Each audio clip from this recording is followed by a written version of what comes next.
Hey everybody, welcome back to Ordinary Adventures. Today we're going to take a look at two new lightsabers that were released at Star Wars Galaxy's Edge, and also we were sent some Star Wars playing cards from Theory 11, my favorite playing card company. Come with us on this adventure.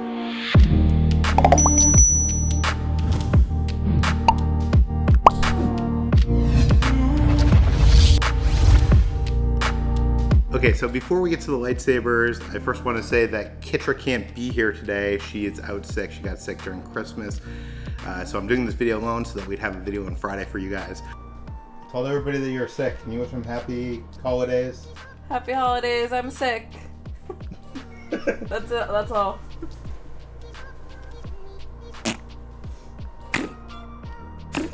Oh my god. What is this? But I know a lot of you asked about these legacy lightsabers and we wanted to show you a better view of them because we bought them. So, but before we get to that, I want to show off to you some new Star Wars playing cards from my friends at Theory 11. They are premium playing cards. They are just so well designed. Last week I received this letter from Theory 11. Peter, may the Force be with you. Please keep top secret until 3 p.m. on Friday, and that was last Friday. And while a lot of you out there are probably not magicians like me, I thought I would show you these playing cards because these are really cool and any Star Wars fans might want to check these out. They come in two different varieties. They come in a red and blue, so I guess dark side and light side. The dark side has the look of the Death Star, so it has like a lot of the Death Star and TIE Fighter and has the red lightsaber on it. Here you can see a metallic seal with the First Order symbol on it. There's the ships in formation, including Darth Vader's TIE Fighter, and there's some other TIE Fighters on the tabs there. I should also mention that this case is embossed, so it has kind of like this 3D effect, and some of the inlays are also glossy, so it looks really cool. And the light side has the look of the Millennium Falcon. You have the windows of the Millennium Falcon. You have R2's dome. You have the Rebel Alliance insignia. You also have the insignia of the Resistance and the Jedi. So that is all on the box and is in this nice metallic on like a matte black, very premium stock. Now I've already broken the seal, which has the seal of the Rebel Alliance.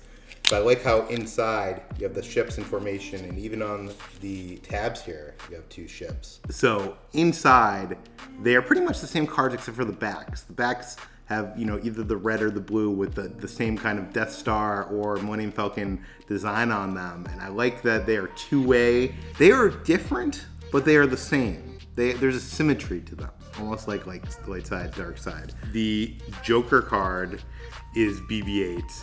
Which I think is cool with his little lighter out.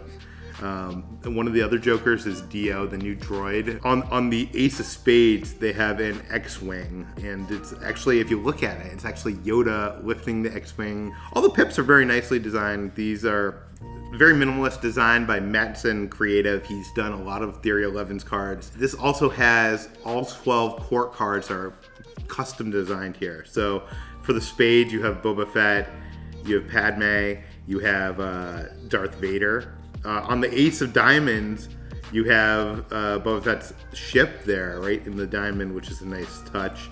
In the diamonds, you have Lando as the Jack of Diamonds, Rey with her staff, and the King of Diamonds, Luke Skywalker. Very good touch. The King of Clubs is the Emperor, and I love the very royal design on him with his hand facing out there. No lightning bolt, but whatever. We have Queen of Clubs, Mon Mothma. We have the Jack of Clubs is Kylo Ren, and I like what they did here because on one side of Kylo Ren actually is the scar, and on the other side it does not have the scar. Go through the clubs here, all the same. There is Darth Vader's TIE Fighter on the Ace of Clubs, and the King of Hearts we have there is Obi-Wan Kenobi. We have Leia as the Queen of Hearts, and she is holding the sabacc dice from the Millennium Falcon in her hand. And the Jack of Hearts, of course, is Han Solo with his blaster. And then the hearts, all the same. Then you get to the Ace of Hearts, which is the Millennium Falcon right inside the pip. I really like these cards, guys. Not sponsored. If you look at my Magic desk, I have tons of Theory 11 cards. They are very nice to play with. Very nice premium crushed stock. And I think they really did a good job with these. I think they spent 4 years. This is 4 years in the making right here. If you want these, I'll put a link to the website below in the show note. Look at that. There's actually some Arabish on the seal. What does it say? I don't know. Leave in the comments below.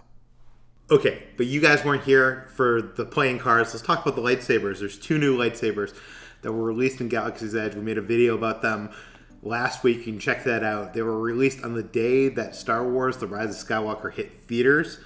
Neither of these lightsabers are spoilers for Rise of Skywalker. So if you haven't seen that movie, don't worry. This isn't going to spoil anything. One of these lightsabers came from Last Jedi, and the other lightsaber is basically the same lightsaber that Rey has had throughout the sequel trilogy. It's just changed a little bit and has been shown in the marketing, so it's not a spoiler. But let's first show you Kylo Ren's lightsaber. Before he was Kylo Ren, he was Ben Solo, and this is the saber right here. It comes in a collectible case with the Jedi insignia. This comes in a huge case, by the way. This is like one of the big cases. Ben Solo's saber costs $139. You can't use your annual pass discount on this one, unfortunately. And it does say Ben Solo saber on the bottom. It shows you how to change out the batteries. Saber itself is pretty big. The reason why it comes in this case is because there's some stuff underneath here. Basically, it comes with a belt clip. So if you bought the belt clip in Dok-Ondar's, that will not work with the saber, but it does come with a metal belt clip, which is basically like the one that comes with Kylo Ren's saber, but it's metal colored. Let's talk about the saber itself. It comes with all these stickers on it. You know, put the stickers on the packaging. We don't need to peel these stickers, all these stickers, and you gotta use Goo Gone to get like the discoloration of pulling these stickers off. Ben Solo's saber is basically like the Kylo Ren saber, but it's before it became Kylo Ren's saber. So before Ben turned to the dark side and converted the saber over to Kylo Ren's saber, this is what it looked like. And it was all a metal color. He eventually painted it matte black. I like how the blade of the lightsaber has kind of like burnt off the top here. It's not something you don't see on Kylo Ren's saber. Has some nice detailing and weathering on some of these parts here. And especially if you look on the bottom side, like the inner there, it has some really nice weathering there. And this is also where you replace the battery. So if you want to replace the batteries on the Kylo Ren saber, you unscrew that, and then you have that part right there, right above the battery compartment that has double A's, 3 double A's. And then that goes right back down into there. There you go, right there. So this is the belt clip here. There's where it clips onto your belt, using that included belt clip. Pixel! It should be noted that when you turn on the saber, and there's no blade in it, like all the Legacy sabers, it doesn't make a noise. If you have one of the Savi sabers, like mine right here, as you saw me build it, you can look at the video of that above and below, that makes a noise. Almost like a malfunction noise. The Legacy sabers don't do that. Some people have also been asking me, can you change out the kyber crystal on the Legacy sabers? And you cannot. There's no way to get to the kyber crystal. There isn't a kyber crystal, it's just programmed in there. It's heavy, it's bulky, it's fun to duel with probably. Not that I would do that. I'm just gonna have it hanging on my wall as a collectible.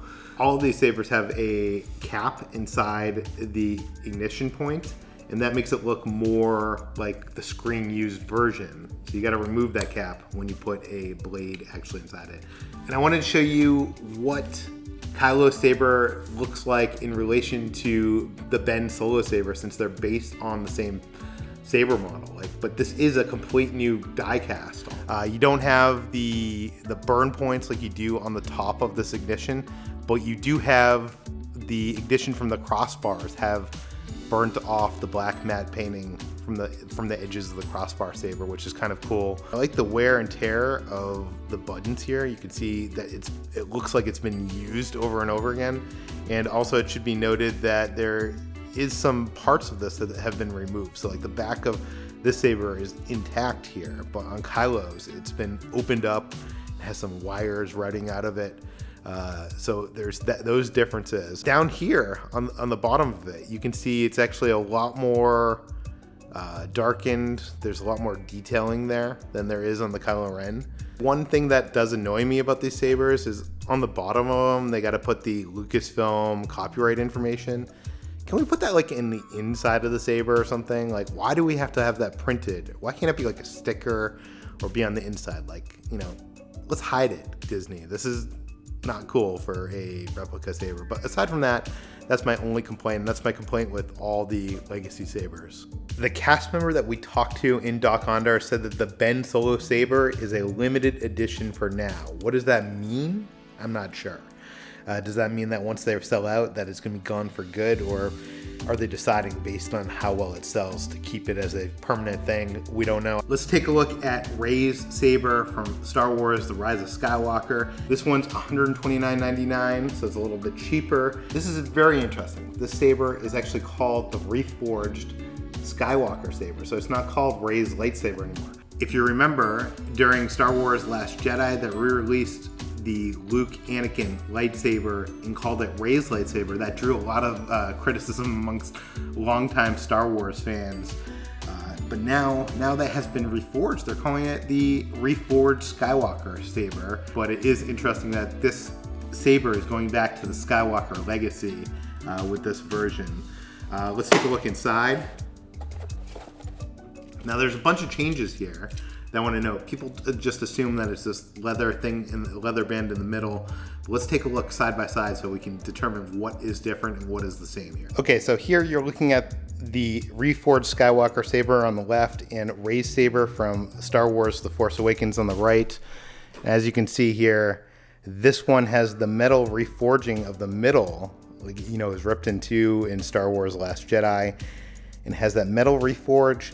And on top of it is a leather band. This leather band is nice. It feels like leather. I mean, I'm sure it's some kind of pleather or some, you know, non-harmful material, but it's nice feeling. You can also see where the metal was ripped apart on here. On camera, it probably doesn't look that great.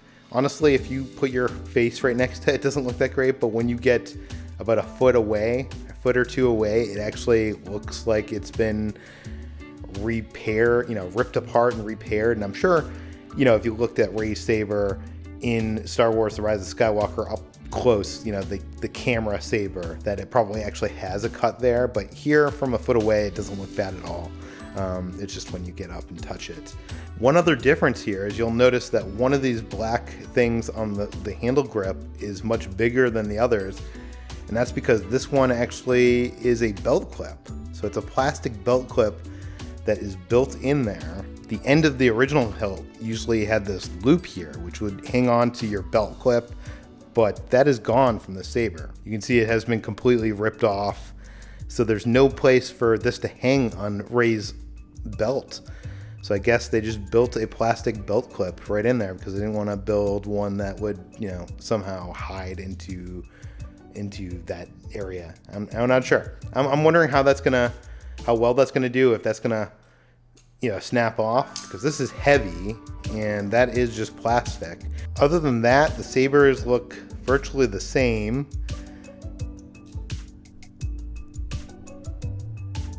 Not much of a difference there.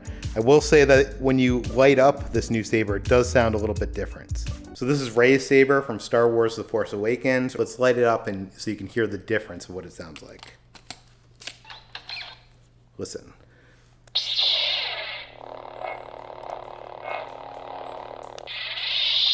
Let's now test out the new reforged Skywalker saber. Interestingly, this one doesn't twist.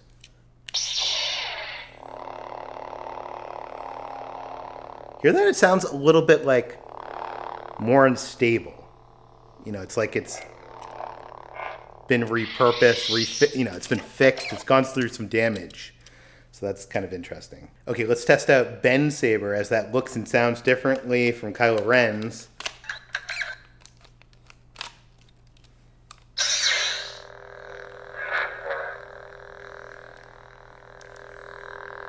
Hear that?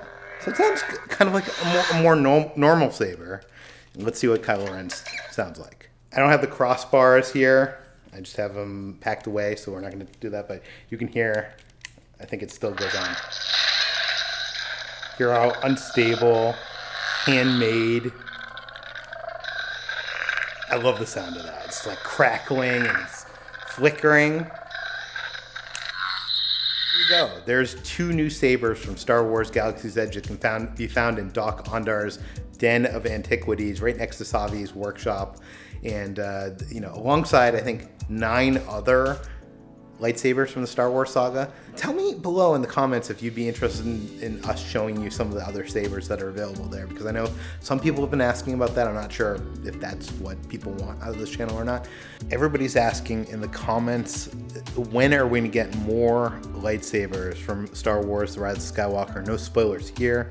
Obviously in the trailers we got to see this lightsaber from Dark Rey, and there might be some other things that we see in the movie itself. Could we get them in Galaxy's Edge? That's the big question, because Galaxy's Edge is set between Star Wars The Last Jedi and Star Wars The Rise of Skywalker. So can it feature any lightsabers that was from that movie? That's the big question. Can it? Can they be relics sold in Dok-Ondar's? We're gonna have to wait and find out. I hope so, because I just want every lightsaber. If you want to see more of our coverage of theme parks, Star Wars Galaxy's Edge, and more, click subscribe below, and we'll put some videos above of some lightsaber stuff in case you want to see more of lightsabers in Galaxy's Edge. Thanks for watching. We'll see you on the next adventure.